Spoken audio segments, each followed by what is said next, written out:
Rekan sekalian, selamat datang kembali di channel saya. Pada kesempatan ini, artikel yang akan saya ketengahkan adalah berkenaan dengan asam urat. Asam urat merupakan senyawa heterosiklik dari karbon, nitrogen, oksigen, dan hidrogen dengan rumus kimia C5H4N4O3. Asam urat adalah produk dari pemecahan metabolik nukleotida purin dan merupakan komponen normal urin. Untuk mengetahui asal-usul asam urat, saya akan memulai dari AMP, yang merupakan singkatan dari adenosine monophosphate. Selain itu juga dikenal sebagai 5-adenylate acid, yang sejatinya adalah nukleotida. Nukleotida adalah senyawa organik yang terdiri dari nukleosida dan gugus fosfat, yang berperan sebagai monomer yang menyusun polimer berupa asam nukleat. Asam nukleat tersebut adalah asam deoksiribonukleat, atau DNA, dan asam ribonukleat, atau RNA. Keduanya adalah biomolekul penting yang menyusun makhluk hidup di bumi. Nukleotida diperoleh dari makanan dan juga disintesis pada hati, dari nutrien.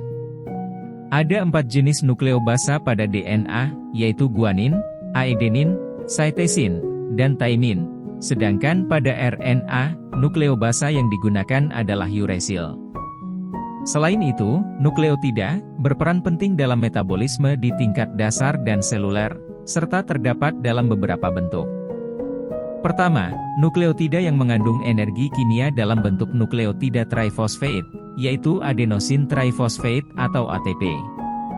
ATP adalah senyawa organik yang menyediakan energi untuk menggerakkan dan mendukung banyak proses dalam sel hidup, seperti kontraksi otot, perambatan impuls saraf, dan sintesis kimia. Kedua, guanosine triphosphate atau GTP adalah trifosfat nukleosida purin.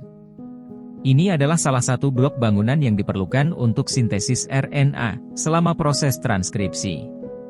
Ketiga, cytidine triphosphate atau CTP adalah pirimidin nukleosida triphosphate.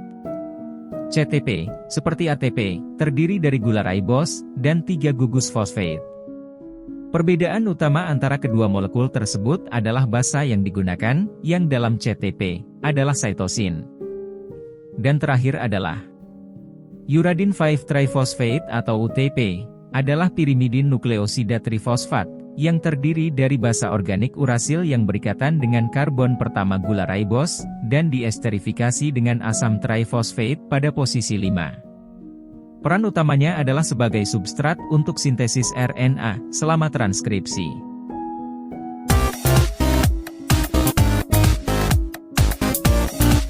Jadi telah diketahui bahwa AMP adalah nukleotida yang pada dasarnya merupakan molekul penting yang menyusun makhluk hidup di bumi. AMP terdiri dari gugus fosfat, gula ribos, dan adenin nukleobase. Ini adalah ester dari asam fosfat dan adenosine nukleoside. AMP memainkan peran penting dalam banyak proses metabolisme seluler, yang diubah menjadi ADP, dan atau ATP. AMP hadir dalam semua bentuk kehidupan yang dikenal. AMP tidak memiliki ikatan fosfoanhidrit berenergi tinggi, yang terkait seperti pada ADP, dan ATP. Ada beberapa proses untuk dapat terbentuknya AMP. Salah satunya adalah bisa dibentuk dari 2 ADP. Yang terkonversi menjadi 2 molekul, salah satunya adalah ATP. Sedangkan molekul lainnya adalah AMP. Proses lain dalam hal terbentuknya AMP adalah dengan hidrolisis, satu ikatan fosfat berenergi tinggi dari ADP, di mana molekul ADP yang bertemu dengan molekul air, sehingga kemudian terkonversi menjadi 2 molekul. Molekul pertama adalah fosfat inorganik. Sedangkan molekul lain yang terbentuk adalah AMP. Selain kedua proses di atas, terdapat proses lain dalam pembentukan AMP, yaitu dengan proses hidrolisis 2 ikatan fosfat berenergi tinggi dari ATP, di mana molekul ATP bertemu dengan molekul air, yang menyebabkan terkonversi menjadi 2 molekul. Molekul pertama yang terbentuk adalah pyrofosfat inorganik. Sedangkan molekul lain yang terbentuk adalah AMP.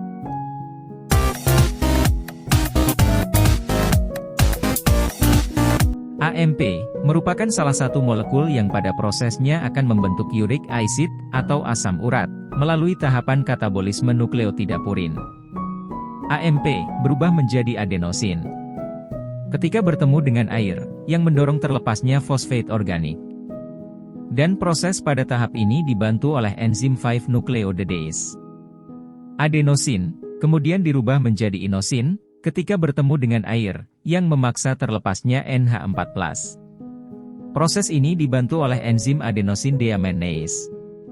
Selain itu, AMP berubah menjadi IMP atau inosin monofosfat ketika bertemu dengan air yang memaksa terlepasnya NH4+. Dan pada prosesnya dibantu oleh enzim AMP deaminase.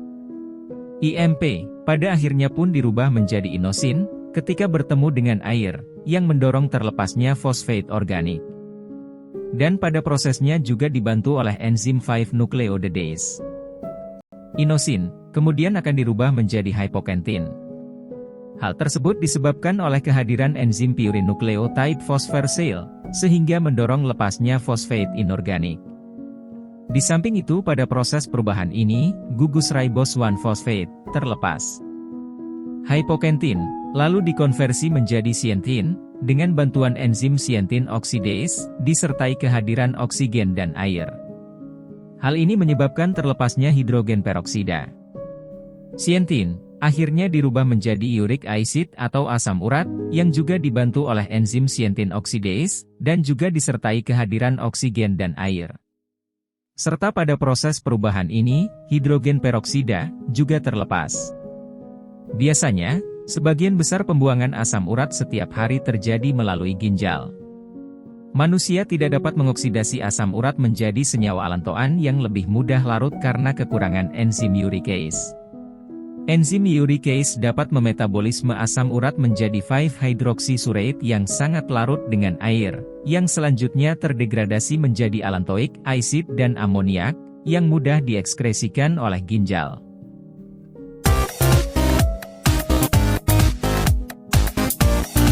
Sejatinya ada beberapa tahapan dalam pembentukan asam urat atau uric acid ini. Seperti ketika dirubahnya adenosin monofosfat menjadi inosin monofosfat, disebabkan kehadiran enzim AMP deaminase. Kemudian, inosin monofosfat tersebut dirubah menjadi siontosin monofosfat, dibantu oleh enzim IMP dehydrogenase. Siantesin monofosfat pun dirubah menjadi siantesin, dikarenakan adanya enzim 5-nucleosidase. Siantesin lalu dirubah menjadi siantin yang dibantu oleh enzim adenosin nukleosidase. Siantin akhirnya dirubah menjadi uric acid atau asam urat dengan kehadiran enzim siantin oksidase dan juga bertemu dengan oksigen dan air. Di mana, pada proses perubahan tersebut, hidrogen peroksida terlepas. Untuk selanjutnya, seperti kita ketahui, pembuangan asam urat terjadi melalui ginjal. Asam urat atau uric acid juga bisa dibentuk melalui tahapan lain, ketika siontosin monofosfat yang berasal dari ionosin monofosfat berubah menjadi guanosin monofosfat, dibantu oleh enzim GMP sintase. Guanosin monofosfat kemudian dikonversi menjadi guanosin, dibantu oleh enzim 5-nucleosidase. Yang selanjutnya dirubah menjadi siantesin, yang dibantu oleh enzim guanesin deaminase. Siantesin sendiri lalu dirubah menjadi siantin dibantu oleh enzim adenosin nukleosidase. Siantin akhirnya dirubah menjadi uric acid atau asam urat, dikarenakan kehadiran oksigen dan air, disertai kehadiran enzim siantin oksidase. Di mana, pada proses perubahan ini, hidrogen peroksida terlepas. Dan seperti tahapan pembentukan asam urat lainnya, pembuangan uric acid terjadi melalui ginjal. Secara detail, pembentukan uric acid adalah perubahan beberapa molekul seperti adenosin monofosfat, inosin monofosfat, siantesin monofosfat, guanosin monofosfat, adenosin, inosin, siantesin, guanosin, adenin, hyposiantin, guanin, dan siantin. Dan secara pasti, melibatkan beberapa enzim seperti AMP deaminase, IMP dehydrogenase, GMP synthetase, 5 nucleotides, adenosine deaminase, guanosine deaminase, adenine deaminase, guanine deaminase, dan xanthin dehydrogenase. Dengan hasil akhir adalah uric acid, yang kita kenal sebagai asam urat. Sehingga, melihat perubahan biokimia yang cukup kompleks di dalam tubuh manusia, maka asam urat akan selalu dihasilkan, selama kedua biomolekul penting yang menyusun makhluk hidup masih bekerja dengan baik.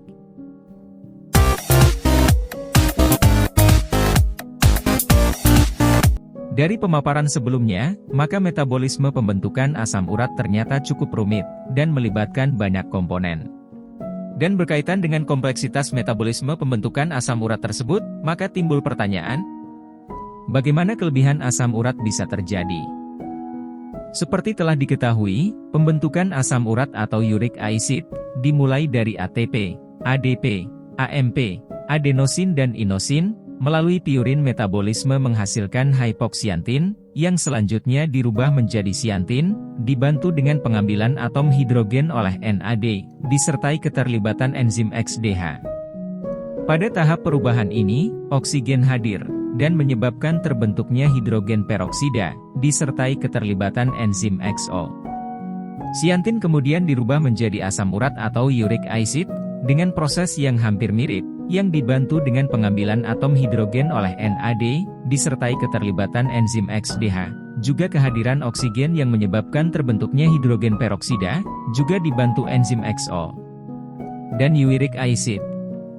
Seperti kita ketahui, selanjutnya dibuang dalam bentuk urin. Makanan yang mengandung fruktosa atau dalam bahasa Inggris disebut fruktos, bisa menyebabkan tingginya kadar asam urat di dalam darah.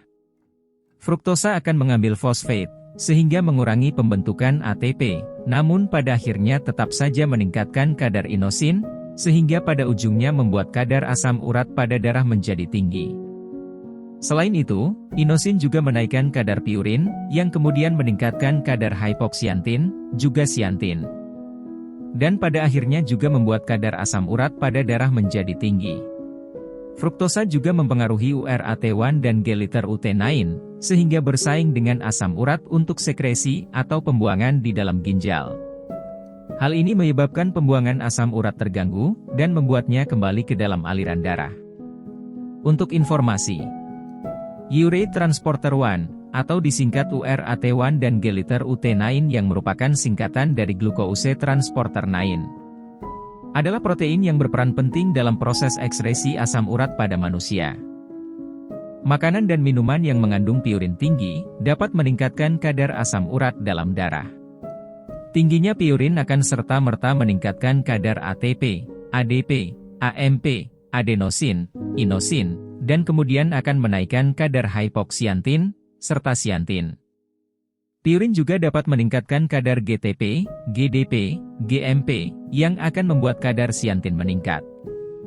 Di samping itu, piurin juga bisa menimbulkan dehidrasi yang akan mempengaruhi pembuangan asam urat pada ginjal. Tingginya makanan yang mengandung piurin, bisa meningkatkan kadar asam laktat, dan kadar keton, di dalam tubuh manusia, yang akan mempengaruhi URAT1 dan G-liter-utenain, sehingga bersaing dengan asam urat untuk sekresi atau pembuangan di dalam ginjal. Tingginya kadar asam urat di dalam darah juga bisa disebabkan oleh metabolisme tubuh, seperti kelaparan dan tumor lysis, di mana keadaan tersebut bisa meningkatkan GTP, GDP, GMP, yang kemudian menaikkan kadar siantin. Metabolisme juga bisa meningkatkan dehidrasi yang dapat mempengaruhi pembuangan asam urat. Sindrom tumor lysis adalah kondisi klinis yang dapat terjadi secara spontan atau setelah dimulainya kemoterapi yang berhubungan dengan gangguan metabolisme. Selain itu, yang dapat meningkatkan kadar asam urat di dalam darah, adalah masalah genetik. Problem genetik bisa mempengaruhi URAT1 dan G-liter-utenain, sehingga mengganggu proses pembuangan di dalam ginjal. Yang terakhir faktor yang akan meningkatkan kadar asam urat di dalam darah adalah tekanan darah yang tinggi, serta pemakaian obat-obatan. Di mana kedua kondisi tersebut sejatinya akan berpengaruh pada kerja dari ginjal. dan gangguan pada kerja ginjal dengan pasti akan mempengaruhi proses pembuangan asam urat.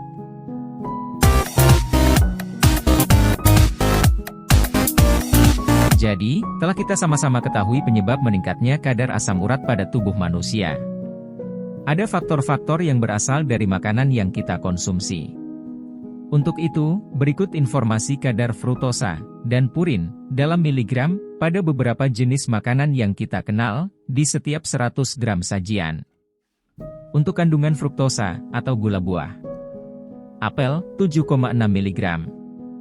Alpukat 0,2 mg. Pisang, 2,7 mg. Belewah, 1,8 mg. Anggur, 14,8 mg. Sirup, 29,8 mg. Madu, 42,8 mg. Nangka, 1,4 mg. Kiwi, 4,3 mg. Lemon, 0,8 mg. Jeruk, 2,5 mg. Pepaya, 2,7 mg. Nanas, 2,1 mg. Kismis, 33,8 mg. Belimbing, 3,2 mg. Stroberi, 2,5 mg. Tomat, 1,4 mg. Berikut ini, untuk kandungan piurin. Limpa kambing, 773 mg. Hati sapi, 554 mg. Ikan sarden, 480 mg. Jamur kuping, 448 mg. Limpa sapi, 444 mg. Biji melinjo, 222 mg. Paru sapi, 339 mg.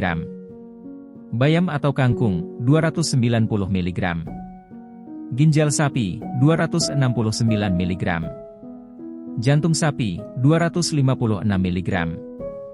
Hati ayam, 243 mg. Jantung kambing, 241 mg. Ikan teri, 239 mg. Udang, 234 mg. Biji melinjo, 222 mg. Daging kuda, 200 mg. Kedelai dan kacang-kacangan, 190 mg. Dada ayam dan kulitnya, 175 mg. Daging ayam, 169 mg. Daging angsa, 165 mg. Lidah sapi, 160 mg. Ikan kakap 160 mg. Tempe, 141 mg.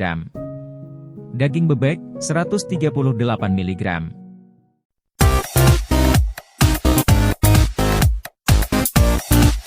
Jika boleh memberi saran, saya sampaikan kepada siapa saja yang telah teridentifikasi mempunyai kenaikan kadar asam urat pada darah, untuk segera memilih makanan yang akan kita konsumsi sehari-hari. Demikianlah artikel ini saya buat, semoga bermanfaat dan terima kasih.